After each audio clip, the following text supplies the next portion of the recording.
Hello, everyone, and welcome back to the Silent Hill 2 commentary. So we got a chonker of a part because we finished the prison in this part. Yay! We don't get to the boss, unfortunately, but we get pretty damn close. Maybe I picked the wrong part to pull out the trails in the skies tangent in. Now I'm staring at a 27-minute timer and I'm like, what should I talk about? Defendant, you've been charged with being a douchebag. As punishment, you're sentenced to 4 parts of BrainScratch Commentaries prison. Chunk chunk. My dad has SVU on all the time as background noise, and it basically always goes the same way. They grab the first guy off the street that has nothing to do with anything. They treat him like crap, and then when they realize he's innocent, they just toss him out and act like nothing happened. Yeah, so how you know who the real bad guy is in any given episode of Law & Order SVU is either A, it's a celebrity, or B, they show up and have a meaningless conversation that doesn't appear to advance the plot in any way, but it's just long enough that it cements in your mind that this is a character that's going to be important later. They incorporated the old puzzle into the environment as a gag. Okay, I like that. Yeah.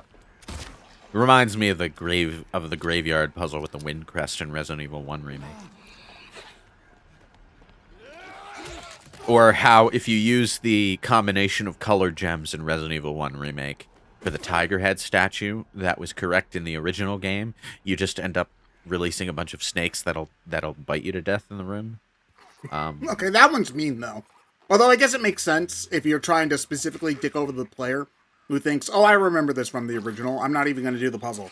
And just puts in the colors the way they remember from the first game. The thing is, I don't think I think one of the gems is just straight up not needed because of that, because it only contributes to the incorrect solution, so it's a useless key item. But I could be wrong. I mean, that's not inherently a bad thing, especially for a game with environmental puzzles. Like, trying to figure out what is useful and what isn't can be an interesting experience. Can be, but it's not really part of the Resident Evil experience, I find. But, I mean, you're the expert on that, not me. You could 100% be right. And I know that from a gamer perspective, an item that doesn't do anything pisses people the hell off more than anything else. I'm pretty sure that's why that truck in Pokemon has so many rumors about it. Because otherwise it's like, well, why did they put it there? It has to mean something, right? Like, why does Bill have a backyard? It has to mean, like, it doesn't necessarily have to mean anything, but it bothers people when it doesn't. I think, like, that version of the truck rumor was a misremembered one that got telephoned in the schoolyard, but the actual truck from the original rumor was the truck off to the side at the SSN. Yes. I might have been, like, mixing ones, because turns out my memory of things sit on the playground in 3rd grade are a little hazy. Who'd have thought? The thing is, I definitely remember people talking about the truck in Bill's yard. There's no truck in Bill's yard. You're talking about the truck at the SSN. We're talking about Bill's backyard in general. Yeah. Right. Where you can get Venus toys. Yeah, Venus toys or Yoshi.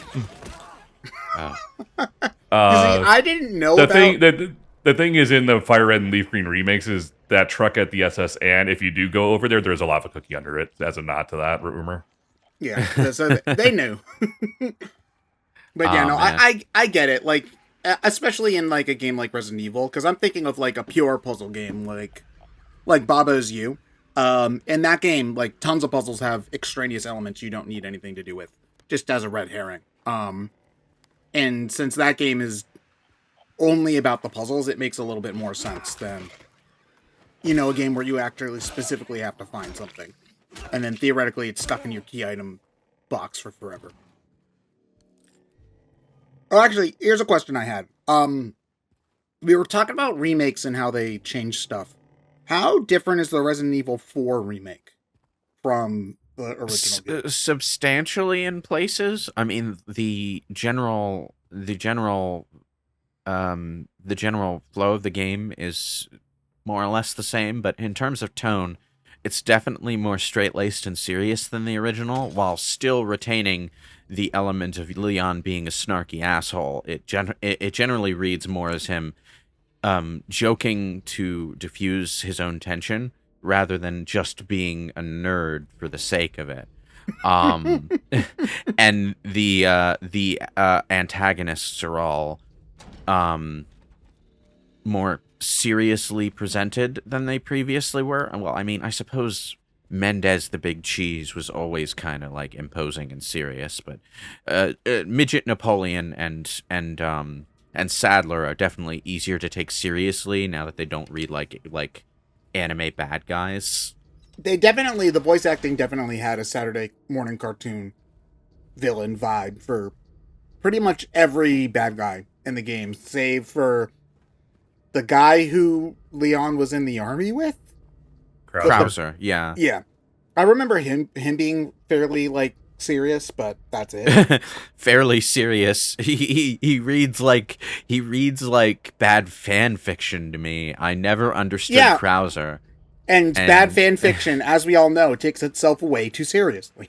Well, there's that. But like when I say the story is easier to take seriously, I mean specifically because it is neither too serious nor too silly, you know? But like the Resident Evil 4 remake is on the whole an attempt to bring the tone of Resident Evil 4's story into line with the rest of the remake series, so that it feels like a cohesive part of the series and not an odd duck in the row, you know? Because, like, let's face facts, no matter how much you like the stupid jokes in Resident Evil 4, most of the praise for it comes from people just not liking the stuff the other Resident Evil games did, and thinking, this one is different, therefore it's better. Which is great if you don't like Resident Evil, but a little bit off key if you actually like the series it's attached to, which is kind of, you know, not great for people who like the other games a lot of the time. Yeah, I know, I get that for sure. It just makes me wonder what the hell they're going to do when they inevitably remake Resident Evil 5. Because if we're talking about games where the tone's all over the place. Look, Resident Evil 5 would most benefit from the tonal remake approach that Resident Evil 4 went with. Like, holy shit, that game has so many problems, both mechanically and narratively, that, you know, I'd be happy if they did that. But, you know, if they remake Resident Evil 5 with a more down-to-earth tone, the one thing that everyone is going to be saying is that it's woke, because Sheva isn't supermodel gorgeous anymore or something. Man, that's funny, because like when the game came out, there was all the controversy about how Chris was gunning down a whole bunch of Africans. Yeah. Oh well, that yes. I mean, you're never gonna make the optics of a white man, you know, from America gunning down a bunch of native black people ever look good. Like, it just doesn't look good at all. You know, especially given, you know, the history of white people going to Africa for, like, big game hunting or whatever, where you can easily read that interpretation is Resident Evil. I'm not saying that interpretation's correct. I'm just saying that is an interpretation you can make of what's going on there. It is the obvious knee-jerk surface-level reaction to the concept of the game as seen in trailers, yes. Yeah, and which is, I mean, and the controversy happened mostly before the game came out, because trailers were what people had access to. You can snort loudly and well actually into the actual plot of the game, which is Wesker, the other white guy, releasing a bioweapon in Africa, but, you know. But he's that's also, like... But he's the bad guy, is also the thing, you know. But he's also, like, he doesn't enter the game until later, so he wasn't really, like... you don't really get that aspect of the story from the trailers, is what I was saying. Yeah. So, it's just, you know, I don't know if they're going to do it, because the kind of, like... 5 and 6 appear to be the Resident Evil games that they just aren't as popular, and people don't like as much.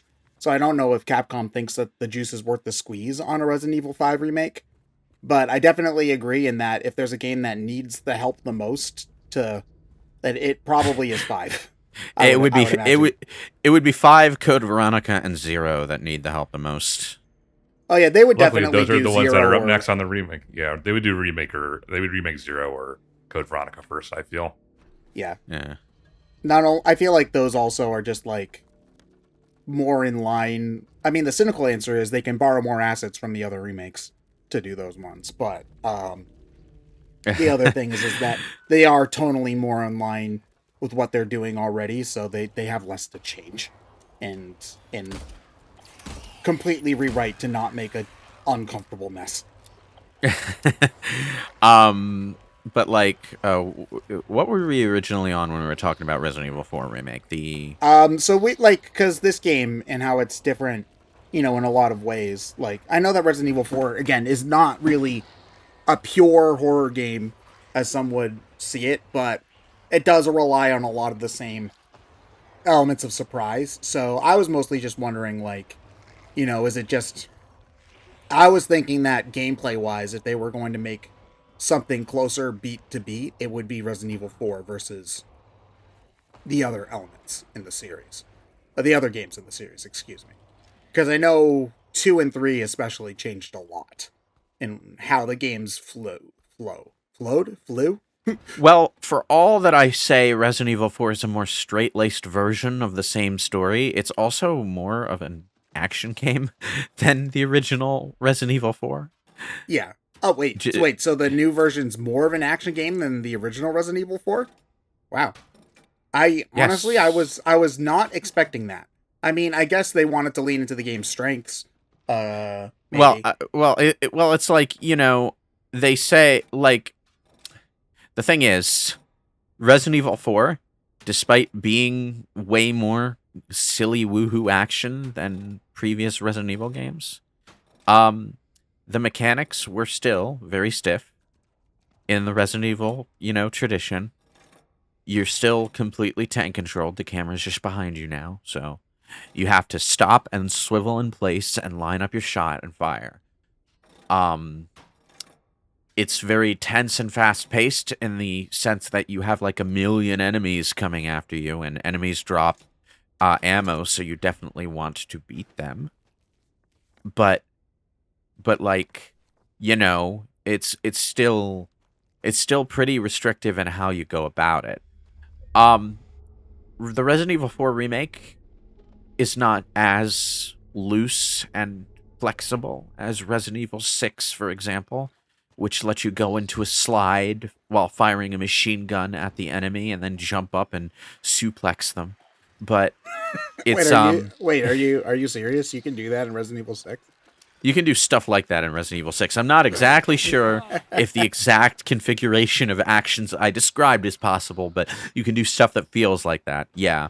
And you can also just, like, run up and roundhouse kick 3 enemies at once and then dual-wield pistols at them if you're playing as Leon. So Resident Evil 6 got really crazy with the mechanics it allowed you, and Resident Evil 4 Remake does not go that far. But you do have much more freedom of movement, and that makes the combat itself more free-flowing than the original game, which in turn means that the enemies themselves have upped their smarts and their mobility to match. So while the game definitely has more of a horror vibe and is definitely more tense because the enemies are quite difficult to deal with in places, it's also like the action is more refined in a modern sense. You have you have more, you can do more with your kit in the remake than you could in the original game, and that's satisfying. And it achieves that without changing much in terms of the weapons and enemy types around that system. Okay. This is one of those things where, having played the Wii version primarily of Resident Evil 4, I often forget that in the original versions of the game, like, you had to stop and aim pretty carefully a lot of the time. Because why are we going into the spiky box room of death? This seems like a bad idea. Because there might be a piece of candy in there.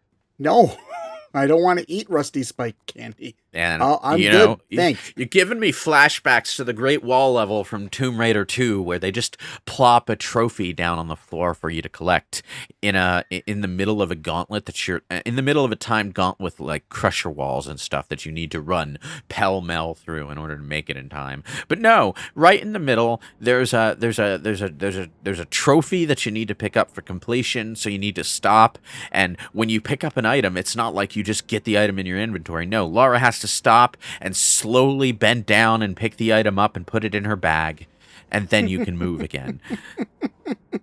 You see, normally, like, optional power-ups in sections like that are just an obvious trap. I can't tell you the amount of, like, platformers I've played where it's like there's a 1-up floating in the middle of, like, a extremely tricky jump, and the amount of times I die trying to get that 1-up, it's like, I should have just ignored it.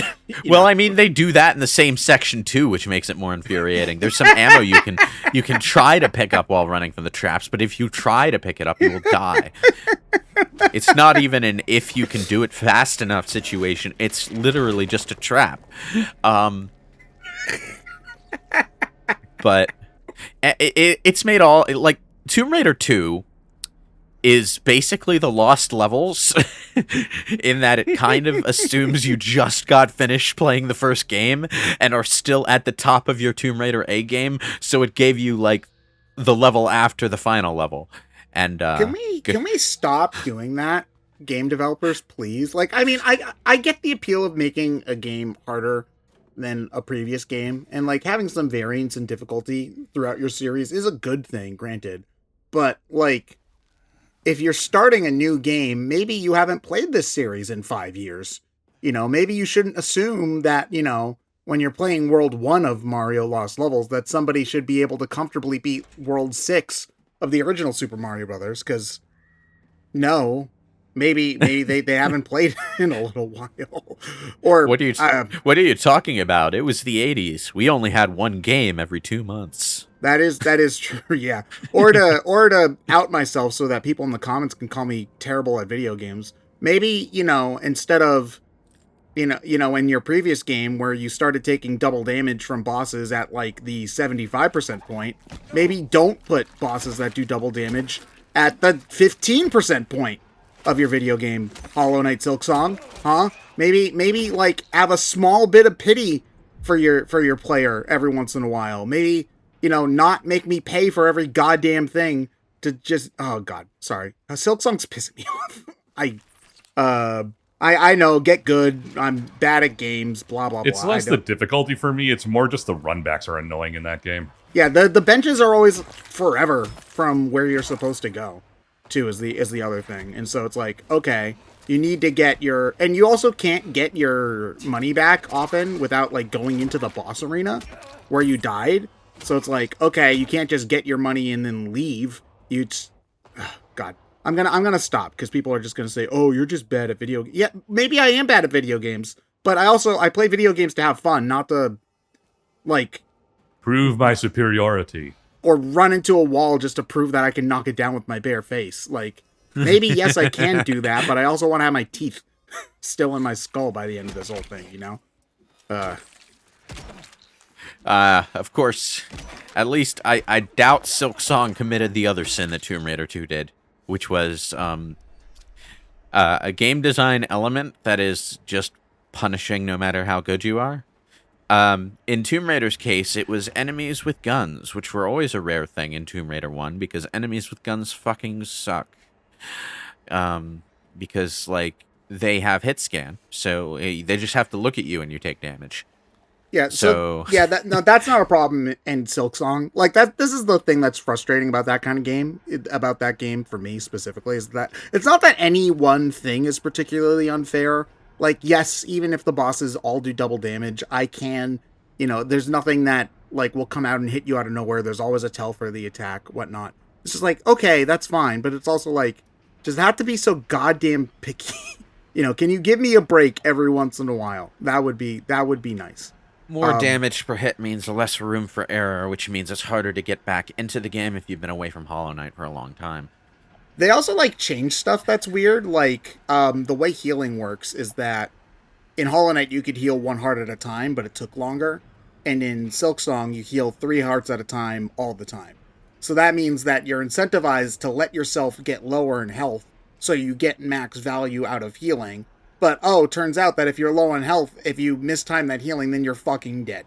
And it also uses literally all your magic, too. So, I don't know. Again, I'm just outing myself as bad at video games. Which, fair. Have you seen me play literally any game on this channel? I can't think of a game I've played for BrainScratch where my gameplay was particularly impressive.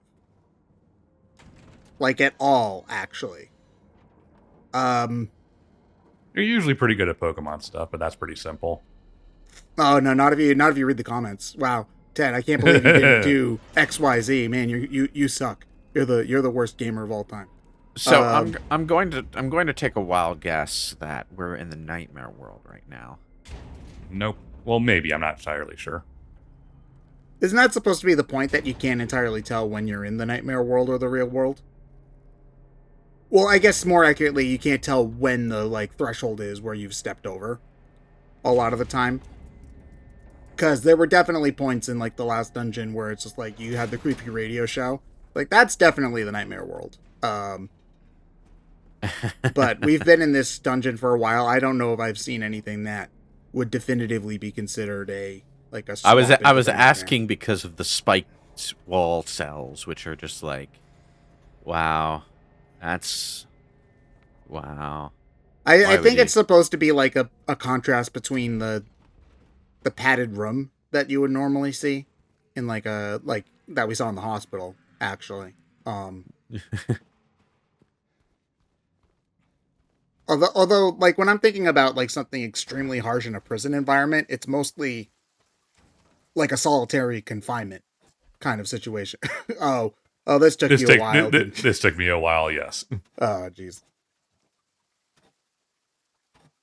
So you're trying to, this is one of those things where you have to make it evenly balanced? You have to make it go to the stake in the middle there. You have to get the needle to point specifically at the thing you want, which is the 4 emblems for the doors and then the sword in the middle. Does it matter what part of the little part, the plates that you put it on? If you put it in the middle specifically or on the right or the left of any individual plate?